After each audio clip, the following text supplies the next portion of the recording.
ન જાણ્યું જાનકી નાથે સવારે શું થવાનું છે.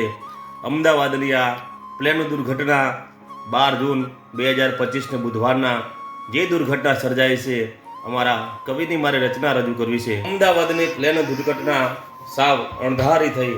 અમદાવાદની પ્લેન દુર્ઘટના સાવ અણધારી થઈ. સૂરજની સાક્ષીએ ખરેખર ના થવાનું થયું.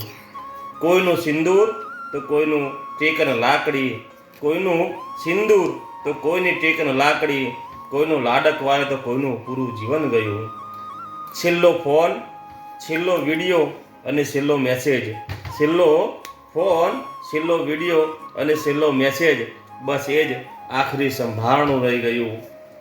બસ એ જ આખરી સંભાળનું રહી ગયું. મનમાં સવાલ એવો પેદા થાય છે કે આનાથી તો ધરતીકંપ સારો.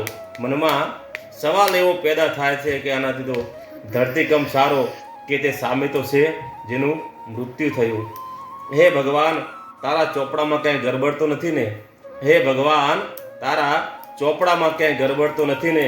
કે કોઈ ગુંડા મવાલીનું નહીં પણ નિર્દોષનું જ મૃત્યુ થયું. ફરીવાર કહું છું પ્રભુ, તારી ફાઇલ તો ચેક કરી જો. ફરીવાર કહું છું પ્રભુ, તારી ફાઇલ તો ચેક કરી જો. ક્યાંય ગરબડ તો નથી ને? ક્યાંય ગરબડ તો નથી ને? વિમાન અથડાતાની વેત તરત જ બ્લાસ્ટ થયો અને દૂર દૂર સુધી એમ કહે કે ધુમાડાના ગોટે ગોટા નજરે ચડ્યા. બચાવ બચાવની ચિસ્કારી સંભળાવા માંડી. ઘડીકની ક્ષણમાં તો વિમાન આખું એમ કહેવાય કે બળીને ખાખ થઈ ગયું. 2 જ મિનિટમાં હતું ન હતું થઈ ગયું અને 300 જણે એમ કહેવાય કે પોતાનો જીવ ગુમાવ્યો. 300 વ્યક્તિએ પોતાનો જીવ ગુમાવ્યો. હે ભોળાનાથ બાપ, તારા ખજાને એવી રીતે શું ખોટ પડી કે એક સાથે 300 વ્યક્તિઓની જિંદગી છીનવી લીધી. 300 વ્યક્તિઓના માળા વિખેરાઈ ગયા. કોઈએ પોતાના મા બાપ, તો કોઈએ દીકરા દીકરી, કોઈએ ભાઈ ભાભી, કોઈએ બહેન બનાવી, તો કોઈનો એમ કહેવાય કે એકનો એક લાડકવાળી દીકરો, કોઈની એમ કહેવાય કે એકની એક લાડકવાળી દીકરી છીનવાઈ ગઈ. કોઈ ડૉક્ટરનું ભણતા હતા, વિચાર કરો કે ડૉક્ટરનું ભણતા હતા, એ 6 મહિના કે 12 મહિનાની અંદર પોતાના દવાખાના ખોલશે એવા સપના લઈને ડૉક્ટરનો અભ્યાસ કરતા હતા. પણ કુદરતને કાંઈક અલગ મંજૂર હશે.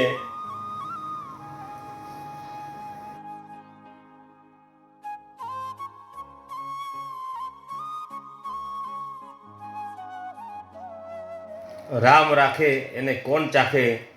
આ એ જ વ્યક્તિ છે મિત્ર કે જે વિમાનની અંદર 299 જણના મોત થયા પણ આ એક જ વ્યક્તિ બચ્યો છે. રામ રાખે ને કોણ ચાખે, રામ રાખે ને કોણ ચાખે. અને આ વિમાનમાં આપણા પૂર્વ મુખ્યમંત્રી એટલે વિજયભાઈ રૂપાણી સાહેબ પણ હતા અને એમનું પણ નિધન થયું છે.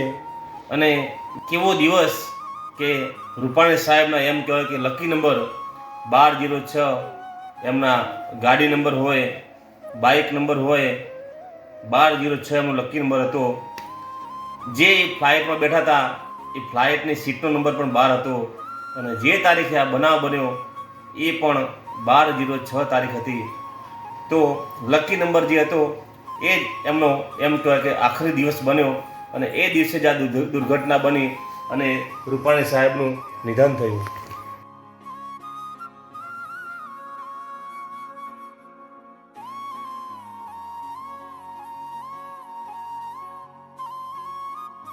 તો આવો સૌ સાથે મળીને જે જીવ ગુમાવે છે 299 વ્યક્તિઓએ, એ દરેકને શ્રદ્ધાંજલિ પાઠવીએ.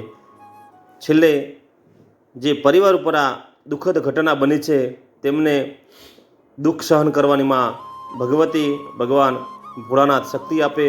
અને ભગવાનને પ્રાર્થના કરીએ કે હે ભગવાન, હે ભોળિયાનાથ, અખિલ બ્રહ્માંડના માલિક, આજે અમે આ દિવસ જોયો છે, અમારા કાળજા કંપાવી દે તેવી દુર્ઘટના જોઈ છે. કેટલાય પરિવારના એમ કે માળા વિખેરાઈ ગયા છે. ભગવાન, અમે તમને છેલ્લે એટલી જ પ્રાર્થના કરીએ કે આજ પછી ક્યારેય અમારા ગુજરાત, ભારત કે દુનિયાના કોઈ છેડે કોઈ જગ્યાએ આવો બનાવ ના બને બાપ, આવો બનાવ ના બને. અસ્તુ. જય હો, જય સિયારામ.